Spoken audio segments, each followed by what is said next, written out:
പവിത്രം സീരിയലിന്റെ latest episode review ആണ് പറയുന്നത്. അങ്ങനെ രാധയുടെ കള്ളത്തരങ്ങളെല്ലാം തന്നെ വിക്രത്തിന് മനസ്സിലാവുന്നുണ്ട്.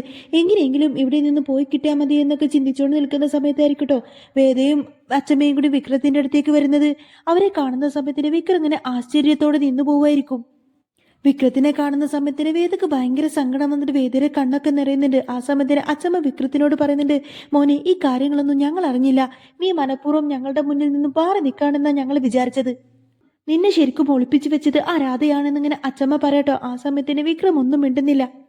ഇവരെങ്ങനെ സംസാരിച്ചുകൊണ്ട് നിൽക്കുന്ന സമയത്തായിരിക്കട്ടെ വേദയുടെ ഫോണിലേക്ക് മുത്തശ്ശി വിളിക്കുന്നത്. എന്നിട്ട് ചോദിക്കുന്നുണ്ട്, വിക്രമിനെ കണ്ടോ മോളെന്ന് ചോദിക്കുന്ന സമയത്തിന് വേദ പറയുന്നുണ്ട്, ആ മുത്തശ്ശി ഞങ്ങളിപ്പോൾ ഹോസ്പിറ്റലിലുണ്ട്, വിക്രമിന് ഇപ്പൊ കുഴപ്പമൊന്നുമില്ല എന്ന് പറയായിരിക്കട്ടോ വേദ.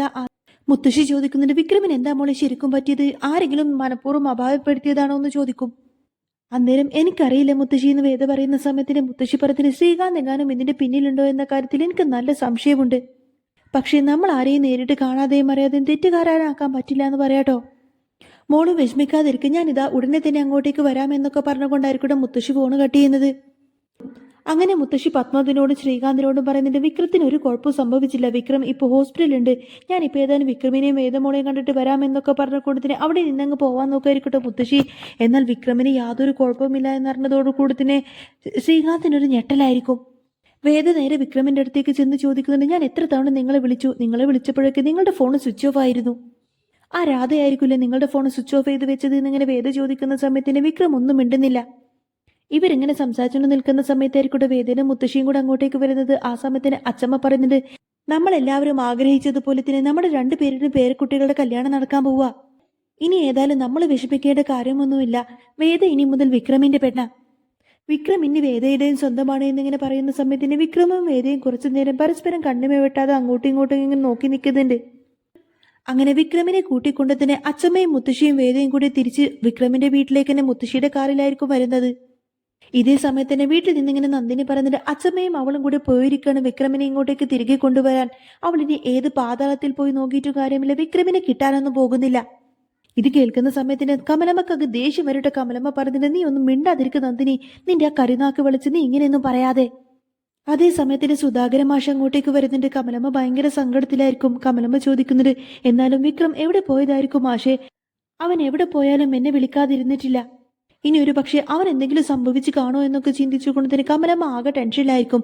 ആ സമയത്തിന് സുധാകര മാഷ് പറഞ്ഞിട്ട്, എടോ എനിക്കറിയാമായിരുന്നു അവസാനം ഇങ്ങനെയൊക്കെ തന്നെ സംഭവിക്കുമെന്ന്, കാരണം അവനെ പറ്റിയിട്ട് മറ്റാരെക്കാളും എനിക്ക് നന്നായിട്ട് അറിയാം, ഇത്ര കാലമായിട്ട് സ്നേഹിച്ചവരെയൊക്കെ വേദനിപ്പിച്ചിട്ടേ ഉള്ളൂ വിക്രം, അത് തന്നെയാണ് അവൻ ഇപ്പോഴും ചെയ്തുകൊണ്ടിരിക്കുന്നത്, മറ്റുള്ളവരുടെയൊക്കെ വിഷമം കാണാൻ അവൻ ഇപ്പോഴും ശ്രമിച്ചിട്ടില്ല, അവനിപ്പോൾ ജീവിക്കുന്നത് തന്നെ അവന്റെ ആ ഒരു ശ്രീനിവാസൻ സാറിന് വേണ്ടിയാണെന്നൊക്കെ പറയാറിക്കൂടെ സുധാകര മാഷ്.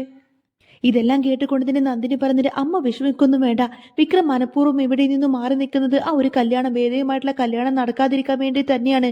ഏതായാലും നാളെ കഴിഞ്ഞാൽ വിക്രം ഇങ്ങോട്ടേക്ക് തിരിച്ചു വരും. ഇപ്പോഴെങ്കിലും അമ്മക്കും അച്ഛനും മനസ്സിലായല്ലോ വിക്രമിന് ഒട്ടും ഇഷ്ടമില്ല വേദയെന്ന്, അവൻ ഇത്തിരിയെങ്കിലും ആ പെണ്ണിനോട് ഇഷ്ടമുണ്ടെങ്കിൽ അവൻ ഇങ്ങനെയൊക്കെ ചെയ്യുമായിരുന്നോ, എല്ലാവരുടെയും സന്തോഷം കളഞ്ഞുകൊണ്ട് തന്നെ അവൻ എവിടെ നിന്നും മനഃപൂർവ്വം മാറി നിൽക്കുമായിരുന്നോ, അതുകൊണ്ട് ഇനിയെങ്കിലും അമ്മ അവളെ കൂടുതൽ സ്നേഹിക്കാതിരിക്കുന്നതാ നല്ലത്, ഇനി ഒരിക്കലും വിക്രം അവളെ ഭാര്യയായിട്ട് അംഗീകരിക്കാനൊന്നും പോകുന്നില്ല. ഇപ്പോൾ രണ്ട് വീട്ടുകാരെ സമ്മതിച്ച് അവരുടെ കല്യാണം നടത്താൻ നിൽക്കുന്ന സമയത്ത് പോലും വിക്രം മാറി നിൽക്കുന്നത് എന്തുകൊണ്ടാ, അവൻക്ക് അവളുമായിട്ടുള്ള കല്യാണത്തിന് ഒട്ടും ഇഷ്ടമില്ലാത്തതുകൊണ്ടല്ലേ, ഇനിയെങ്കിലും അമ്മ അതൊന്നും മനസ്സിലാക്കി എന്നൊക്കെ പറഞ്ഞുകൊണ്ട് തന്നെ നന്ദിനി ഇങ്ങനെ സംസാരിക്കാട്ടോ. നന്ദിനിയുടെ വാക്ക് കേൾക്കുന്ന സമയത്തിന് കമലത്തിന് ഭയങ്കര സങ്കടമായിട്ട് ഇങ്ങനെ കണ്ണു നിറഞ്ഞു നിൽക്കുന്ന സമയത്തായിരിക്കും വിക്രവും അച്ഛമ്മയും മുത്തശ്ശിയും വേദയും കൂടി ആ ഒരു കാറിൽ വന്ന് മുറ്റത്ത് ഇറങ്ങുന്നത്. അന്നേരം നന്ദിനിയും കമലയും മാഷും ഇങ്ങനെ ഞെട്ടലോട് കൂടിയായിരിക്കും അത് നോക്കി നിൽക്കുന്നത്. മുത്തശ്ശി വേദയോട് പറഞ്ഞിട്ട്, ഞാൻ ഇന്ന് വീട്ടിൽ ചെന്നിട്ട് വിളിക്കാൻ മോളെ എന്ന് പറയുന്ന സമയത്തിന് ശരി മുത്തശ്ശി എന്ന് പറയും. കാറിൽ നിന്ന് ഇറങ്ങിയതിന് ശേഷം വേദയതിലും വിക്രമിന്റെ കയ്യിൽ വന്ന് പിടിക്കുന്നുണ്ട്. വിക്രം ഒന്നും മിണ്ടാതെ വേദയതിനെ ഇങ്ങനെ നോക്കുമായിരിക്കും. വേദ വിക്രമിനെയും താങ്ങി പിടിച്ചിങ്ങനെ വീട്ടിലേക്ക് കൊണ്ടുവരുന്നതും കണ്ടുകൊണ്ട് തന്നെ കമലമ്മക്ക് അങ്ങ് വല്ലാതാവുമായിരിക്കും. കമലമ്മ ഓടി ചെന്നിട്ട് വിക്രത്തിന്റെ അടുത്തേക്ക് ഓടിച്ചെല്ലും. എന്ത് ചോദിക്കുന്നുണ്ട്, എന്താ മോനെ, എന്റെ മോനെ ഇതെന്താ പറ്റിയത് എന്ന് ചോദിക്കും. മോനെ എവിടെയായിരുന്നു, മോനെ കാണാതെ ഞാൻ ഒരുപാടധികം വിഷമിച്ചു എന്നൊക്കെ പറഞ്ഞുകൊണ്ട് തന്നെ കമലമ്മ ഇങ്ങനെ സങ്കടപ്പെടട്ടോ. ആ സമയത്തിന് വേദ പറഞ്ഞിട്ട്, എല്ലാം പറയാം അമ്മേ, വിക്രം ഏതായാലും കുറച്ചു നേരം കിടക്കട്ടെ എന്നൊക്കെ പറഞ്ഞുകൊണ്ട് തന്നെ വിക്രത്തിനെ എങ്ങനെ അകത്തേക്ക് കൊണ്ടുവരും. ആ സമയത്തിന് കമലമ്മ സങ്കടത്തോട് ചോദിക്കുന്നുണ്ട്, എന്നാലും എന്താണ് വിക്രമിന് പറ്റിയത്, ശരിക്കും എന്താ സംഭവിച്ചത് എന്നൊക്കെ ചോദിക്കും. അന്നേരം അച്ചമ്മ പറഞ്ഞിട്ട്, ഞാൻ എല്ലാം പറയാം കമലം, വേദമോളെ നീ വിക്രമിനെ കൂട്ടിയിട്ട് അകത്തേക്ക് കൊണ്ടുപോ, മുറിയിലേക്ക് കൊണ്ടുപോയെന്ന് പറയുന്ന സമയത്തന്നെ വിക്രമിനെ കൊണ്ടുപോകാൻ വേണ്ടിയിട്ട് വേദ വന്നിട്ട് വിക്രത്തിന്റെ കയ്യിൽ കയറി പിടിക്കുന്നുണ്ട്. ആ സമയത്തിന് വിക്രത്തിന് ഇഷ്ടപ്പെടുന്നില്ല കേട്ടോ. വിക്രം വേദയുടെ കൈ അങ്ങ് തട്ടി മാറ്റിക്കൊണ്ടതിന് സ്വയമേ അങ്ങ് അകത്തേക്ക് നടന്നു പോകും. വിക്രമിന്റെ ദേഷ്യം കാണുന്ന സമയത്തിന് നന്ദിനിക്ക് ഭയങ്കര സന്തോഷമായിരിക്കും. അങ്ങനെ അവരേതായാലും അകത്തേക്ക് കയറിപ്പോയതിനു ശേഷം കമലമ്മ വീണ്ടും ചോദിക്കുന്നത് വിക്രത്തിന് എന്താ പറ്റിയതമ്മയെന്ന് ചോദിക്കുന്ന സമയത്ത് തന്നെ അച്ചമ്മ നടന്ന കാര്യങ്ങളെല്ലാം തന്നെ കമലമ്മക്ക് പറഞ്ഞു കൊടുക്കും. എന്നിട്ട് അച്ചമ്മ കമലമ്മയോട് നടന്ന കാര്യങ്ങളെല്ലാം പറയുന്നുണ്ട്. അതിനുശേഷം പറയുന്നുണ്ട് ഇനി ഒരിക്കലും ആ രാധയെ വീട്ടിൽ പോലും കയറ്റിയേക്കരുത്. ഈ വിവാഹം നടക്കാതിരിക്കാൻ വേണ്ടിയിട്ട് ആ രാധ എന്തും തന്നെ ചെയ്യുമായിരുന്നു. ഇതെല്ലാം കേൾക്കുന്ന സമയത്തിന് നന്ദിനിക്ക് അങ്ങ് ദേഷ്യം വന്ന് നിൽക്കുമായിരിക്കട്ടെ. സുധാകരൻ മാഷ ഒന്നും മിണ്ടാതെ അകത്തേക്ക് കയറി പോകുന്നുണ്ട്. നന്ദിനിയുടെ ദേഷ്യം കാണുന്ന സമയത്തിന് അച്ചമ്മ ചോദിക്കുന്നുണ്ട് അല്ല വിക്രമിനെ കാണാതിരുന്നപ്പോഴേക്കും നിന്റെ മുഖത്ത് നല്ല സന്തോഷമായിരുന്നല്ലോ, ഇപ്പോ എന്തു പറ്റി നിന്റെ മുഖത്തിന്? നീ വിചാരിച്ചു ഒരിക്കലും ഇവരുടെ കല്യാണം നടക്കില്ല എന്നല്ലേ? ഞാൻ എന്താ നിന്നോട് പറഞ്ഞത്? എന്തൊക്കെ തന്നെ സംഭവിച്ചാലും വിക്രത്തിന്റെ വേദനയും കല്യാണം നടക്കുമെന്നല്ലേ?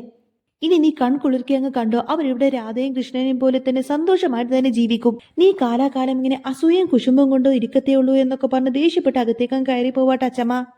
കമലമ്മ ഏതായാലും ഭയങ്കര സങ്കടത്തോടു കൂടി വിക്രത്തിന്റെ അടുത്തേക്ക് ചെന്നുകൊണ്ട് തന്നെ പറയുന്നത് മോനെ ഈ കാര്യങ്ങളൊന്നും ഞാൻ അറിഞ്ഞില്ലല്ലോ മോനെ.